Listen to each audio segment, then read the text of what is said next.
Welcome to KK news. మరి ఈరోజు Padmashali BC బిడ్డల గురించి ఈరోజు మనం ఒక్కసారి సీనియర్తో మాట్లాడదాము. విషయం ఏందనేది శూన్యంగా అన్నదానం తెలుసుకుందాం. అన్న నమస్తే అన్న. నమస్తే. బాగున్నారా? బాగున్నా, మీరు బాగేనా? మీ పద్మశాలి బీసీ అంటే అన్న మంచి నాయకుడు. మనము ఉద్యమం పోరాటం అంటే ఉద్యమాన్ని తర్వాత మాట్లాడదాము. అన్న గురించి సపరేట్ ఇంటర్వ్యూ తర్వాత చేస్తాం మన పద్మశాలి విషయంలో. కానీ ఈరోజు రాజన్న సిరిసిల్ల జిల్లాలో అన్న గతంలో బీఆర్ఎస్ గవర్నమెంట్ ఉన్నప్పుడు పద్మశాలి వాళ్ళకు అంటే సీరియల్ బతుకమ్మ సీరియల్ కానీ అవటి వాటి స్కీమ్ పెట్టిర్రు. ఒక 100 కోట్ల స్కామ్ అది. ఓకే, అది అయిపోయింది. ఇప్పుడున్న గవర్నమెంట్ ఏదైతే మన కాంగ్రెస్ రేవంత్ రెడ్డి సీఎం గారు అయితే ఉన్నారో పద్మశాలికి అందరికీ రాజన్న సిరిసిల్ల జిల్లాకు ఒక హామీ ఇచ్చిండు. మీకు 12 నెలల కాలము మీకు వర్క్ ఇస్తాము అన్న మాట అది శూన్యం అయిపోయింది. పని లేక ఏం లేక చాలామంది కూరగాయలు అమ్ముకుంటారు, పాపడాలు అమ్ముకుంటారు, చా దుకాణం పెట్టుకున్నారు, సమోసాలు అమ్ముకుంటారు. ఇలా చేనేత కార్మికులు రోడ్డు మీదకి వచ్చారన్న. వాళ్ళకి ఏం పని లేదు. ఇలా 4 జోడులు వేసుకొని అప్పు లోన్ తీసుకున్న వాళ్ళు కూడా రోడ్డు మీకు వచ్చి ఊరి పెట్టుకొని చచ్చిపోతారు అన్న. దానిపైన ఒక పద్మశాలి బీసీ బిడ్డ మీరు ఏం సమాధానం చెప్తారు? మీ ఆవేదన, ఆక్రోషం న్యాయమైనది. ఇది రేవంత్ రెడ్డికి తెలుసు, ఇవాళ ఉన్న మంత్రులకు తెలుసు, ఎమ్మెల్యేలకు తెలుసు. ఎమ్మెల్యేలుగా ఎట్లా గెలిచినాం అనే దాంతో, ప్రభుత్వం ఎట్లా వచ్చింది అనే దాంతో అయితే చాలా క్లియర్ కట్గా వీళ్ళందరికీ తెలుసు. కాబట్టి మీ ఆక్రోధన, మీ ఆవేశం, మీ బాధ ఏదైతుందో అవే చెప్పి అధికారంలోకి వచ్చిండ్రు. అవును. కాబట్టి అదే కాదు, ప్రతి మీటింగ్లో కూడా హామీలు ఇచ్చిండ్రు. అవును, వాళ్ళు మేనిఫెస్టో రూపొందించి ఇచ్చిండ్రు. అయితే అధికారంలోకి వచ్చిన తర్వాత దాన్ని అమలు చేయాల్సిన బాధ్యత అయితే ఉన్నది. దాన్ని అమలు చేయడానికి సంబంధించింది ఆలస్యం జరగకుండా. అంటే ఇప్పుడు ఉదాహరణకు ఆలస్యం జరిగితే అమృతం విషయం అవుతుందా అనే అంశాన్ని కూడా ఒకటి పరిగణలోకి తీసుకోవాల్సిన అవసరం కూడా ఉంది. ఎందుకంటే పొట్టకు లేని వాళ్ళు పొట్టకోటి కోసం ఏ రోజుకి ఆ రోజు పని చేసుకో బతుకుతున్న వాళ్ళ కోసం నేను ఇంకొక 6 నెలలకు సంవత్సరానికో చేస్తా అనుకున్నప్పుడు వీళ్ళు మరో మార్గం ఉండదు. వాళ్ళ దొంగలుగా మారటమా, లేకపోతే ఇంకోటి మారటమా, లేదా ఆత్మహత్య చేసుకోవటమా, అదే జరుగుతుంది. ఈ రకంగా జరగడానికి అవకాశం ఉంది. లోన్ ఇచ్చిన అవతలేడు, అప్పుడు అవతలేరు, ఇట్లా చనిపోతారు కదా. ఇట్లా జరగొద్దు అనుకున్నప్పుడు ప్రభుత్వం వెంటనే స్పందించాల్సిన అవసరం ఉంది.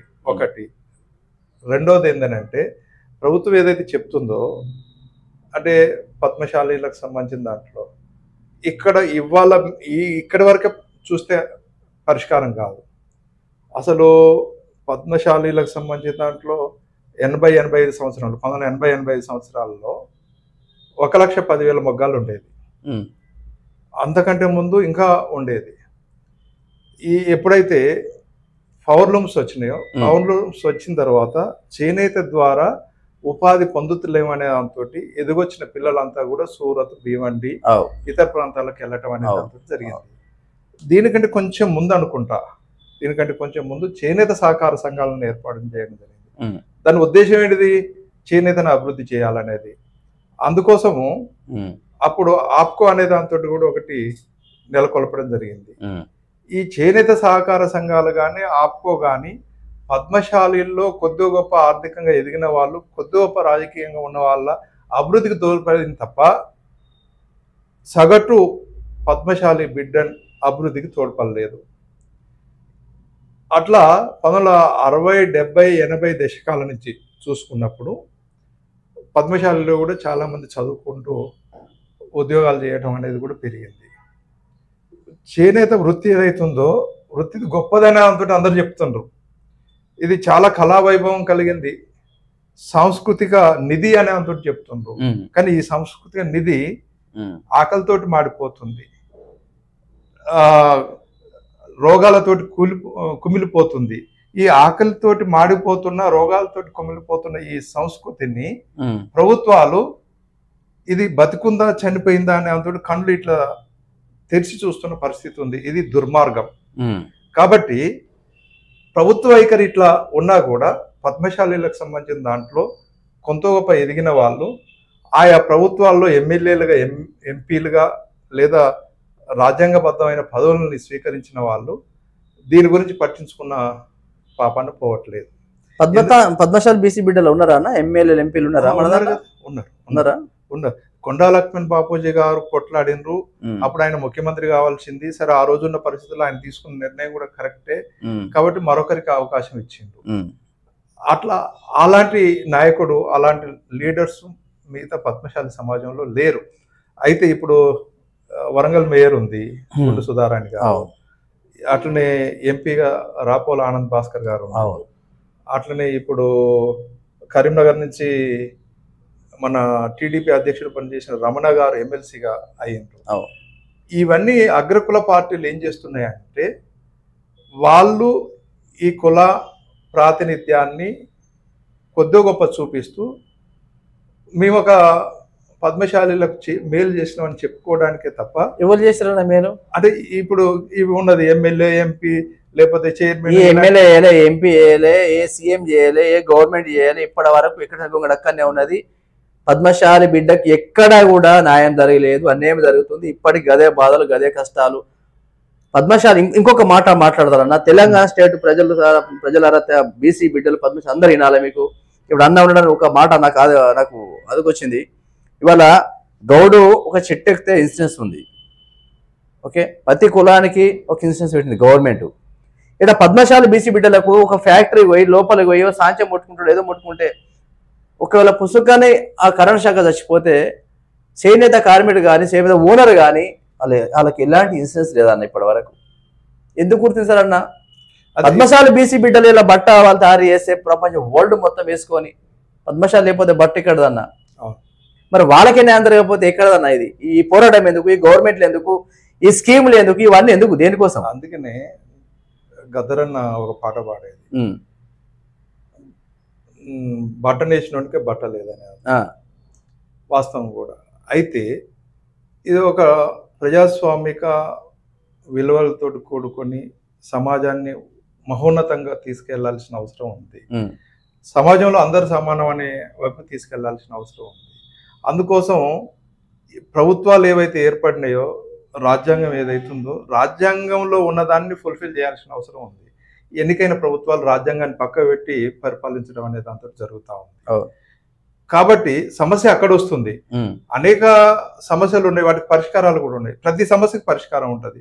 కానీ పాలకుల యొక్క చిత్తశుద్ధి లేకపోవడం ద్వారానే కావట్లేదు. కాబట్టి అనేక ఉద్యమాలు కూడా పుట్టుకొస్తున్నాయి. ఆ ఉద్యమాలు ఒక మేరకు తీసుకొస్తున్నాయి, దానికి ఒక పరిష్కారాన్ని చూపిస్తున్నాయి.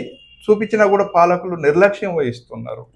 నిజానికి ఇవాళ తెలంగాణ ఉద్యమం వచ్చింది. తెలంగాణ ఉద్యమంలో 1969లో 350 మంది సమిధులు అయ్యిండ్రు. ఇవాళ మలిదేశ ఉద్యమంలో కూడా 1400 మంది ప్రాణాలు అర్పించడం జరిగింది. ఈ ఉద్యమాల ద్వారానే తెలంగాణ సాధించుకున్నాం.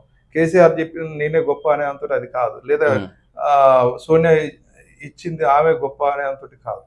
సరే, ఈ ఫ్యాక్టర్స్ కూడా పనిచేయమని అంతటి అంటలే, కానీ ఏది పనిచేసింది అనుకుంటే ఉద్యమంలో ఇంతమంది చనిపోతున్నప్పుడు ప్రతి ఒక్కరిని ఆలోచింపజేసింది అసలు ఏంటిది అనే దాంతో. కాబట్టి అవతల వాళ్ళు కూడా చాలా బలంగా ఉన్నారు తెలంగాణ ఇవ్వకుండా అడ్డుకోవడానికి.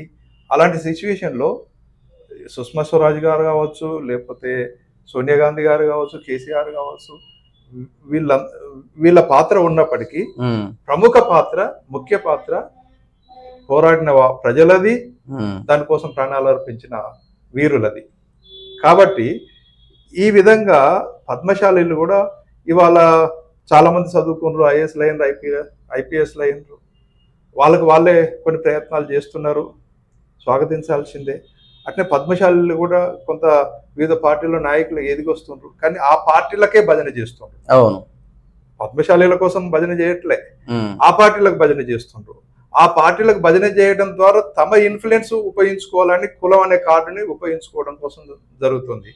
ఈ కులం సంబంధించిన ఈ కులానికి సంబంధించిన సంస్కరణలు మార్పు ఎప్పుడు వస్తుంది? ప్రజలు చైతన్యవంతం, అంటే పద్మశాలి సమాజం చైతన్యవంతం కావాల్సిందే. పద్మశాలి సమాజంతో పాటు తన మిత్ర సమాజాలు ఏవైతున్నాయో వాళ్ళందరితో కలిసి ఉండాల్సిందే. మీ అటువంటి నాయకులు ప్రతి ఏరియాలో పద్మశాలి బీసీలు అక్కడెక్కడ మీరు చెప్తుంటే ఈ పద్మశాలి బీసీ బిడ్డలకు మార్పు వస్తానికి అవకాశం ఉంది. ఒక చైతన్యం లేదు. ఇప్పుడు ఒక ముస్లింని ఒక మాట అని చూడండి, ఒక ఏకమైపోతారు. ఒక రెడ్డిని ఒక మాట అని చూడండి, ఒక ఏకమైపోతారు. ఒక ఎస్సీ అనండి, ఒక ఏకమైపోతారు. ఏ కులానికి ఆ కులం ఏకమై పవర్ఫుల్ ఉంది. పద్మశాలి బీసీ అనే వరకు ఏకమే కులం, ఏకమే సిస్టమేటిక్ లేదన్న. అయితే ఒకటి అట్లా ఏమైతే ఈ రాజకీయ విషయంలో మరి వీళ్ళు ఎందుకు ఇట్లా అయిపోతుందో మరి మీ ద్వారా మారడానికి కానీ ఇంకా మీ అటువంటి నాయకులు ఎంతో మంది కానీ చెప్తుంటే మన మారాలని ఒక సిస్టమ్. ఎందుకంటే ఎందుకు వాళ్ళ కోసం మాట్లాడుతున్నాడు. ఇలా మన సిరిసిల్ల రాజన్న సిరిసిల్ల చూసుకున్నా, తెలంగాణ స్టేట్లో ఎక్కడ చూసుకున్నా ఇలా సాయంత్రం ముట్టుకుంటే సడన్ గా ఏమైతే తెలియదు కరెంట్ అనేది. వాళ్ళకి ఎలాంటి ఇన్సిడెన్స్ లేదన్న. మా బాధ ఏంటంటే మేము ఇప్పుడు ఏదో అన్ని కులాల మీద మాట్లాడదు, అందరూ బాగుండాలి. అందులో బాగుండడానికి పద్మశాలి బీసీ బిడ్డలు కూడా, ఎందుకంటే మేము లైవ్ చూసినాం. అప్పులు చేసి కుప్పలు చేసి చనిపోయిన వాళ్ళు ఉన్నారు. వాళ్ళ దగ్గరికి మేము వెళ్ళి మాట్లాడిన రోజులు ఉన్నాయి. కాబట్టి ఈ యావత్ ఎందుకంటే వాళ్ళ గురించి ఏదో చేయాలి గవర్నమెంట్. ఇలా సాంఖ్యం ముట్టుకుంటే ఏదైనా ప్రాబ్లం చనిపోయాడు అనుకో, ఏదైనా చిన్న ఇన్సూరెన్స్ అలాగూ గవర్నమెంట్ ఇవ్వాలని నేను మాట్లాడుతున్నాను. ఒకటి, నువ్వు కోరిన అన్నిటిని కూడా వాస్తవం చేయాలి. నువ్వు నీ కోసం కాదు, సమాజం కోసం మాట్లాడుతున్నావు. కాబట్టి ప్రభుత్వం కూడా ఆ దిశగా ఆలోచించాలి. గత ప్రభుత్వాలు చేయలేవు, వదిలిపెడదాం. గత ఇప్పుడు ప్రస్తుతం ఉన్న ప్రభుత్వాలు కానీ, కేంద్రంలో ఉన్న బీజేపీ ప్రభుత్వం కావచ్చు, రాష్ట్రంలో ఉన్న కాంగ్రెస్ ప్రభుత్వం కావచ్చు, ఈ సమస్యలను అడ్రస్ చేయాల్సిన అవసరం ఉంది. ఈ సమస్యలను అడ్రస్ చేయాలనుకుంటే మనం కూడా మేల్కొనాలి, ఉద్యమించాలి. కాబట్టి వాళ్ళకు కూడా ఏమైంది, ఏమన్నా ఒత్తితేనే నొప్పి వస్తుంది, నొప్పి వస్తేనే ఆలోచిస్తారు. నువ్వేం ఒత్తకుండా నొప్పి రాకుండా ఆలోచించమంటే కూడా ఆలోచించడానికి లేదు. కాబట్టి ఇవాళ పద్మశాలి సమాజంలో ఉన్న విద్యావంతులు కావచ్చు, మేధావులు కావచ్చు, ప్రజాస్వామికవాదులు కావచ్చు, సమాజానికి సంబంధించిన దాంట్లో 60వ దశకం నుంచి వస్తున్న మార్పుల్ని పరిశీలించాల్సిన అవసరం ఉంది. సహకార సంఘాలు ఎందుకు దెబ్బతిన్నాయి, వాటిని ఎందుకు పునరుద్ధరించలేదు అంటే ఇంకొక అంశం కూడా వస్తుంది. 1990 తర్వాత ప్రైవేటీకరణ వైపు తీసుకుపోతున్నారు. ప్రభుత్వం దగ్గర శక్తి సామర్థ్యాలు లేవా, ప్రభుత్వం దగ్గర ఉద్యోగస్తులు లేరా, దానికి సంబంధించిన యంత్రాంగం లేదా, అవి ఉన్నా కూడా మరి ప్రైవేట్ వైపు ఎందుకు వెళ్తుండ్రు అంటే ప్రభుత్వ ఆలోచనలనే బలహీనతలు ఉన్నాయి. ప్రభుత్వం ఈ దేశం కోసం, ఈ ప్రజల కోసం, ఈ మట్టిలో పుట్టి పెరిగిన వాళ్ళ కోసం ఆలోచిస్తలేదు. కాబట్టి ఇందులో కూడా కొంత కొన్ని కులాలకు సంబంధించిన ఆధిపత్యం కోసం మిగతా కులాలను అణచిపెట్టడం అనే దాంతో జరుగుతూ ఉంది. దాంట్లో కూడా పద్మశాలీలు ఉన్నారు. కాబట్టి ఈ పద్మశాలి సమాజంగా మేల్కొనాల్సిన అవసరం ఉంది. అదే సమయంలో బీసీ బిడ్డలుగా బీసీ సమాజాలు ఏవైతే ఉన్నాయో అవన్నిటితోటి కూడా ఐక్యం కావాల్సిన అవసరం ఉంది. ఒక్కొక్క కులంలో 10 సంఘాలు అవసరం అండి. ఇప్పుడు 10 సంఘాలు అవసరం లేదు కదా. అంటే పద్మశాల కూడా 10 సంఘాలు ఉన్నాయి అంటారు మీరు? 10 సంఘాలు ఉన్నాయి, ఎక్కువ కూడా ఉన్నాయి. ఆయా జిల్లాలో కూడా చేంజ్ కావాలి. ఆయా జిల్లాల్లో నేనే లీడర్ అంటే నేనే లీడర్ అని అంటుంటాను. ఆ లీడర్ కనీసం అవగాహన, కనీస చైతన్యం కూడా లేని పరిస్థితి ఉంది. వాళ్ళు అడ్రస్ చేయాల్సిన అవసరం ఉంది. ఆ సమాజం ఎదుర్కొంటున్న సమస్యలు అడ్రస్ చేయాలి. వాళ్ళతోటి లైవ్లీ సంబంధాలు కొనసాగించాల్సిన అవసరం ఉంది. ఇవన్నిటినీ పేర్చి ఒక అవగాహనతోటి మార్పు కోసం ప్రభుత్వంతో ఫైట్ చేయటం కానీ కలిసి పనిచేయటం అనే దాంతో జరగాల్సిన అవసరం ఉంది. అట్లా చేయటం ద్వారానే ప్రభుత్వం నుంచి కూడా ఇప్పుడు మీరు అన్నట్టు కొన్ని నిధులను కేటాయించుకోవడానికి అవకాశం ఉంటుంది. అట్లనే ఈ సమస్యలు ఏవైతున్నాయో ఆత్మహత్యలు నివారించడానికి అవకాశం ఉంటుంది. అట్లా చదువుకున్న పిల్లలకు ఉద్యోగాలు ఇవ్వటం వల్ల వాళ్ళు ఉన్నతికి వెళ్ళడానికి అవకాశం ఉంటుంది. అదే కాదు, చదువుకోలేని పరిస్థితి ఉన్న వాళ్ళకు వ్యాపారాలు పెట్టడం వల్ల కూడా వ్యాపారాల్లో అభివృద్ధి చెందడానికి అవకాశం ఉంది. ఇట్లా ప్రతి కోణంలో ప్రభుత్వం ఆయా సమాజాల్లో ఉన్న వాళ్ళని ఆర్థికంగా, రాజకీయంగా, సామాజికంగా, విద్యాపరంగా, ఉద్యోగపరంగా అవకాశాలను కల్పిస్తూ ముందుకు తీసుకుపోవాల్సిన అవసరం ఉంది. ఇది రావాలంటే మనం మేల్కొనాలి, మనం కొట్లాడాలి, మనం ఐక్యం కావాల్సిన అవసరం ఉందని దాంతోటి మనకు పరిస్థితి కనబడుతుంది. అట్లనే పద్మశాలి బిడ్డలకు సంబంధించిన దాంట్లో కూడా గొప్ప కళాకారులు, మేధావులు ఈ దేశంలోని వివిధ ప్రాంతాల్లోకెళ్ళి అక్కడ పౌర్లంలో కానీ ఇతర వృత్తులలో కానీ లేదా వ్యాపార వృత్తుల్లో కానీ స్థిరపడి ఉన్నవాళ్ళు వాళ్ళందరూ కూడా తమ వంతు పాత్రగా పద్మశాలి సమాజాన్ని ఎక్కడ నష్టపోతుంది ఆ నష్టాన్ని ఫుల్ఫిల్ చేసుకోవడం కోసం ఐక్యం కావాల్సిన అవసరం ఉంది. ఇవాళ ఎవరైతే నాయకులు అని చెప్పుకుంటున్నారో ఆ నాయకులు కూడా ఈ విషయాలన్నింటిని ఆలోచించి అందరినీ ఒక తాటి మీదకి తీసుకొచ్చి ఫస్ట్ మన జనాభా దామాజ ప్రకారంగా ఎంపీ స్థానాలను, ఎమ్మెల్యే స్థానాలను, అట్లనే మిగతా ప్రతి దాంట్లో కూడా వాటా పొందడం కోసం కృషి చేయాల్సిన అవసరం ఉంది, కొట్లాడాల్సిన అవసరం ఉంది. అట్లా కొట్లాడే వాళ్ళని మనం తప్పకుండా అభినందిద్దాం, వాళ్ళకి సపోర్ట్ చేద్దాం. Thank you. చూసాం కదా తెలంగాణ ప్రజలారా, పద్మశాలి బీసీ బిడ్డల గురించి నేను ఒక్కటే అడుగుతున్నా. రేవంత్ రెడ్డి గవర్నమెంట్ని, మన ముఖ్యమంత్రి రేవంత్ రెడ్డి గారిని, అన్నా మీకు నమస్తే, దయచేసి పద్మశాలి బీసీ బిడ్డలకు ఒక సాంఖ్యం ముట్టుకుంటే షార్ట్ చచ్చిపోడు కానీ రకరకాల ప్రాబ్లం అయితే వాళ్ళకు ఒక చిన్న ఇన్సూరెన్స్ వేయరన్నా. ఎందుకంటే అన్ని కులాలకు ఇప్పుడు ఒక గౌడ ఎక్కితే చెట్టు ఎక్కితే ఎట్ట ఇన్సూరెన్స్ ఉన్నదో పద్మశాలి బీసీ బిడ్డ ఇలా ₹1,00,000 చీరలు తయారు చేస్తున్నారు, 10,000 చీరలు, రకరకాల బట్టలు తయారు చేస్తున్నారు. ఎప్పుడు ఏమైతే తెలియదు కాబట్టి వాళ్ళ కోసం ఒక చిన్న ఇన్సూరెన్స్ మీరు చేయాలన్నా.